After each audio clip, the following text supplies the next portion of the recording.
కాబట్టి వాళ్ళ కాస్ట్ తక్కువ, ప్రొడక్షన్ కాస్ట్. మనకి ఇప్పుడు పాల ప్యాకెట్ ఇక్కడ 30 రూపాయలు ఉందనుకోండి, వాడు రేపు పొద్దున 15 రూపాయలకే ఇస్తాడు మనకి.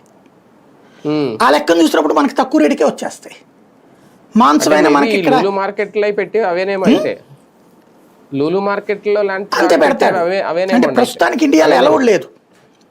ఇప్పుడు ఎలవ్ చేస్తే కనుక, అంటే ఇప్పటిదాకా అలాంటి ఎలవ్ ఉంటుంది, రేట్ ఎక్కువ, అది ఏది ట్యాక్స్ పడుతుంది వాటికి.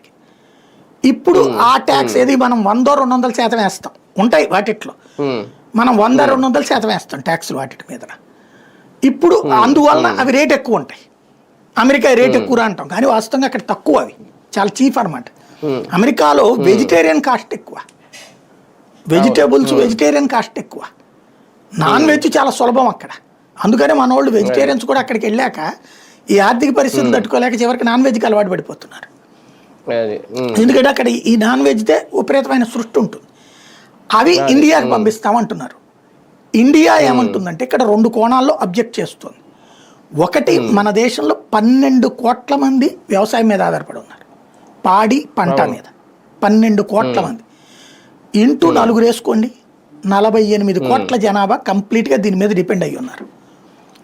అట్లాంటప్పుడు ఎలాగ మనం దాన్ని తీసుకుని వస్తాం? అంటే వాళ్ళ మొత్తం నాశనం అయిపోతారు కదా, వాళ్ళ వ్యాపారం అంతా నాశనం అయిపోతుంది కదా.